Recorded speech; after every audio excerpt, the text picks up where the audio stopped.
السلام علیکم ورحمۃ اللہ وبرکاتہ۔ جناب محترم حافظ عارف صاحب، آپ نے چند دنوں پہلے ایک پوسٹ بھیجی جس کا مناسب وقت نہ ملنے کی وجہ سے میں جواب ریکارڈ نہ کر پایا۔ اس میں اہل میلاد سے چند سوالات کیے گئے تھے، ان کا جواب میں اسٹیپ بائی اسٹیپ دینا چاہتا ہوں۔ پہلا سوال یہ کیا گیا تھا کہ نبی صلی اللہ علیہ وسلم نور ہیں تو ولادت کس لیے؟ محترم، اس کا جواب یہ ہے کہ اللہ کے نبی علیہ السلام خالی نور نہیں، آپ صلی اللہ علیہ وسلم نور بھی ہیں اور بشر بھی ہیں، یعنی نوری بشر ہیں۔ تو بشریت کا جامع آپ صلی اللہ علیہ وسلم پہنے ہوئے ہیں، اس وجہ سے آپ کی ولادت ہوئی۔ دوسرا، اسی سوال کا جواب یہ کہ یہ بہت بڑی جہالت کی بنیاد پر سوال کیا گیا، ورنہ تو کون نہیں جانتا کہ کائنات کی ہر شے وہ نور ہو یا نار ہو، یعنی فرشتے ہوں یا جنات ہوں، فرشتے نور سے ہیں، جنات نار سے ہیں، سب کی پیدائش ہوئی، سب کو میرے رب نے تخلیق فرمایا اور کوئی خود بخود نہیں آیا۔ اسی طرح اللہ کے نبی صلی اللہ علیہ وسلم کے نور کو بھی اللہ رب العزت نے تخلیق فرمایا، آپ صلی اللہ علیہ وسلم خود بخود نہیں آئے، یہ کون نہیں جانتا۔ تیسری بات کہ ہم نے اللہ کے پیغمبر علیہ السلام کو نور یہ اپنے من گھڑت عقیدے کی بنیاد پر نہیں مانا، اللہ کے پیغمبر علیہ السلام کو نوری بشر ہم نے قرآن و سنت کے دیے ہوئے نظریے کی بنیاد پر مانا۔ قرآن کہتا ہے قد جاءکم من اللہ نور، تحقیق کی آپ کے پاس اللہ کے نبی نور تشریف لے آئیں۔ اب 10 محدثین کے میں نام بائی نام گنا سکتا ہوں جنہوں نے اللہ کے پیغمبر علیہ السلام کو نور اس آیت میں فرمایا کہ اس آیت میں نور سے مراد اللہ کے پیغمبر ہیں۔ اور مصنف ابن ابی شیبہ، مصنف ابن عبد الرزاق، جو امام بخاری اور امام مسلم کے دادا استاد ہیں، وہ اپنی کتاب میں پورا ایک چیپٹر نبی کے نور کے بارے میں باندھتے ہیں اور اس میں چند حدیثوں کو نقل فرماتے ہیں، جن میں ایک حدیث یہ بھی ہے کہ اے جابر، اللہ رب العزت نے سب سے پہلے تیرے نبی کے نور کو پیدا فرمایا۔ تو یہ امام بخاری کے دادا استاد نے بھی نقل فرمایا اپنی حدیث کی کتاب میں۔ دوسرا، اس پوسٹ میں سوال یہ تھا کہ جب نبی صلی اللہ علیہ وسلم حاضر و ناظر ہیں تو آمد کس لیے؟ محترم، جواباً عرض یہ ہے کہ آپ نے جو یہ سوال کیا یہ اپنی جہالت کی بنیاد پر کیا، چونکہ آپ حاضر ناظر کا معنی نہیں سمجھتے ہیں۔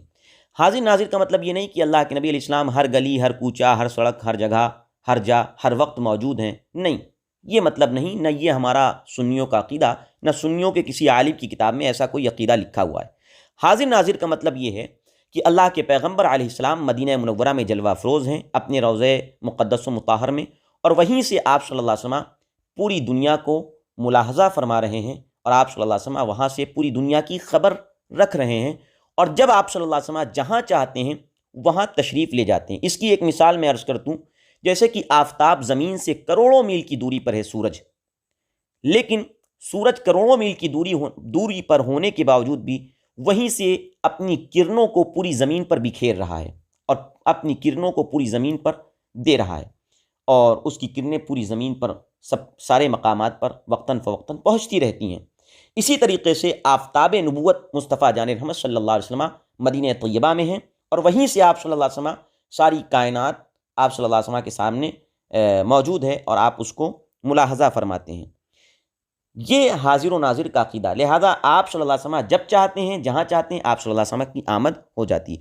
یہ عقیدہ بھی ہم نے ہوائی من گھڑت نہیں بنایا، قرآن پاک اور احادیث مصطفیٰ صلی اللہ علیہ وسلم سے اس کا ثبوت ہے۔ چنانچہ ایک روایت میں جو ابھی میرے زبان پر آ رہی ہے، میں اسے فوری طور پر نقل کر دوں۔ ارشاد فرمایا کہ ان اللہ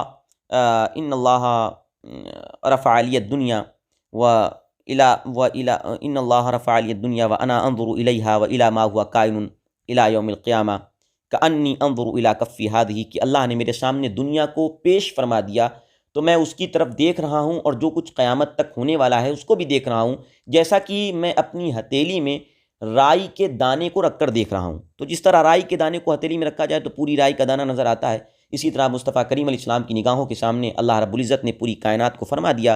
مصطفیٰ کریم علیہ السلام وہیں سے ملاحظہ فرما رہے ہیں، اور جب آپ صلی اللہ علیہ وسلم جہاں چاہتے ہیں تشریف لے جاتے ہیں۔ یہ اہل سنت کا عقیدہ ہے۔ لہذا آمد اس وجہ سے ہے کہ آپ صلی اللہ علیہ وسلم کو اللہ نے یہ طاقت و قوت عطا فرمائی ہے کہ آپ عالم مثال میں، عالم روحانی میں، یعنی جسم روحانی کے ساتھ یا جسم مثالی کے ساتھ جب جہاں چاہتے ہیں تشریف لے جاتے ہیں، آپ ایک جگہ جلوہ افروز ہیں۔ تیسرا سوال یہ کہ جب وفات نہیں تو عمر 63 برس کس کے لیے؟ ارے بھائی، کس نے کہہ دیا وفات نہیں؟ یہ تو ہمارا عقیدہ نہیں ہے، بریلویوں کا یا سنی اہل سنت والجماعت کا عقیدہ نہیں کہ اللہ کے نبی علیہ السلام کی وفات نہیں ہوئی۔ کس نے بتایا وفات نہیں ہوئی؟ تم نے اپنا عقیدہ گڑھ لیا ہو تو ہمیں نہیں معلوم ہے۔ مگر سنیوں کا عقیدہ یہی ہے کہ اللہ کے پیغمبر علیہ السلام کی وفات ہوئی، آپ صلی اللہ علیہ وسلم پر ایک لمحہ کے لیے موت طاری ہوئی، اس کے بعد اللہ نے ان کو ہمیشگی کی زندگی، جو دنیا کی زندگی سے بھی زیادہ پر لطف اور پرکشش اور طاقتور زندگی تھی، وہ زندگی آپ صلی اللہ علیہ وسلم کو عطا فرما دی گئی۔ چنانچہ اعلیٰ حضرت امام اہل سنت فاضل بریلوی نے اس کو ایک شعر میں بھی سمجھانے کی کوشش کی ہے۔ میرے امام فرماتے ہیں، انبیاء کو بھی اجل آنی ہے مگر اتنی کی فقط آنی ہے، بعد اس کے پھر ان کی حیات مثل سابق وہی جسمانی ہے۔ یعنی انبیاء علیہ السلام کو بھی موت آنی ہے مگر ایک لمحہ کے لیے آنی ہے، پھر اس کے بعد ان کی زندگی وہی جسمانی ہو جاتی ہے۔ تو اللہ کے نبی علیہ السلام کو جو 63 برس کہا گیا، یہ آپ صلی اللہ علیہ وسلم کے ظاہری طور پر دنیا میں تشریف لانے اور ظاہری طور پر دنیا سے تشریف لے جانے کے اعتبار سے آپ صلی اللہ علیہ وسلم کی 63 برس زندگی ہے۔ اب اگر وہابیوں کا عقیدہ ہو کہ اللہ کے نبی کی وفات نہیں ہوئی تو ہمیں نہیں معلوم ہے، ورنہ ہمارا تو عقیدہ یہ ہے کہ مصطفیٰ کریم علیہ السلام کی ایک لمحہ کے لیے وفات ہوئی۔ چوتھا سوال اس میں یہ کیا گیا کہ بقول امام احمد رضا آپ کی وفات 12 ربیع الاول ہے تو وفات کے دن عید اور خوشی کس لیے؟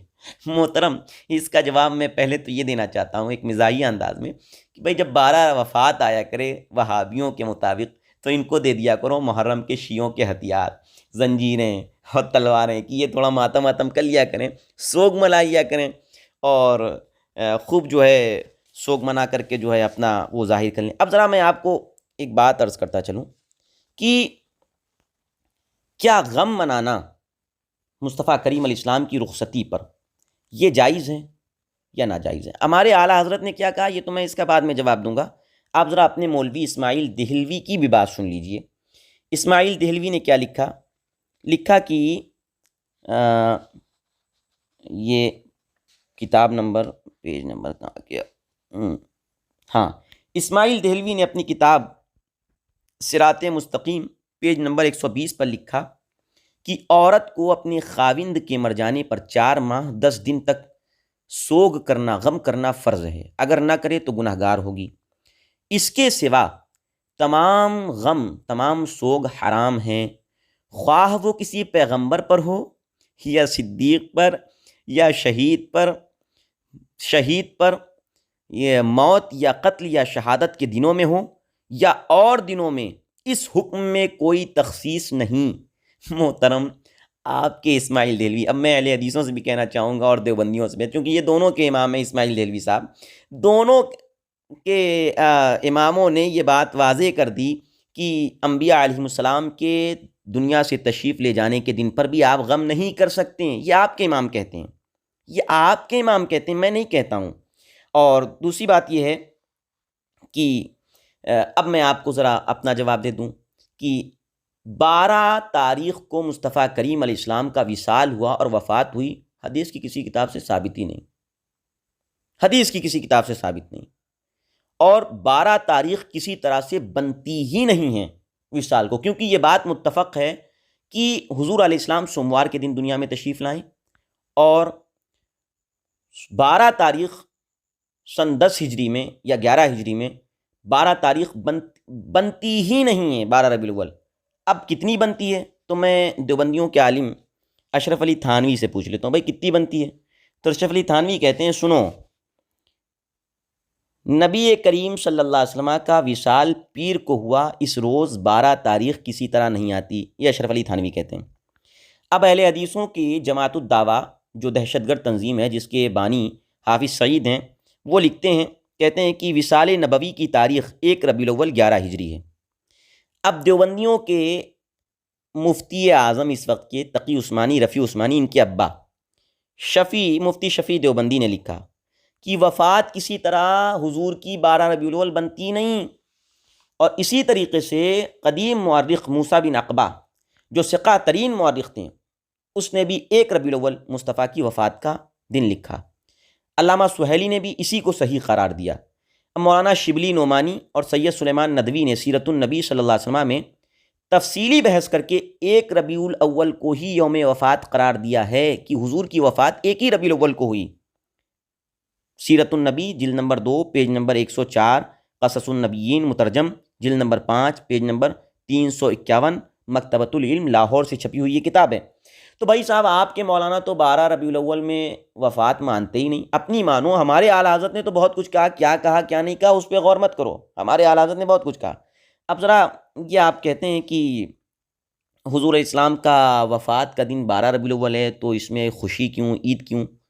تو میں عرض کرتا چلوں، حضور کی وفات کا دن اور حضور علیہ السلام کی آمد کا دن، دونوں دن امت مسلمہ کے لیے باعث رحمت و برکت ہیں۔ حضور نے خود فرمایا، حیاتی خیر لکم و مماتی خیر لکم، میرا جینا اور میرا دنیا سے ظاہری طور پر تشریف لے جانا یہ دونوں تمہارے حق میں بہتر ہے، حضور نے فرمایا۔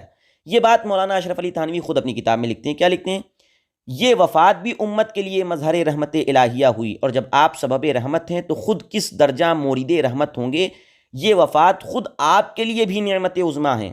یہ بات مولانا اشرف علی تھانوی نے نشر الطیب میں خود لکھی ہے۔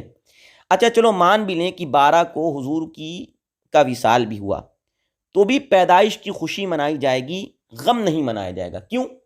اس بنیاد پر کہ دیکھیے، اللہ کے نبی نے فرمایا جمعہ کے دن حضرت آدم پیدا ہوئے، اور جمعہ کے ہی دن حضرت آدم کا وصال ہوا، اور جمعہ کا ہی دن عید کا دن بھی ہے۔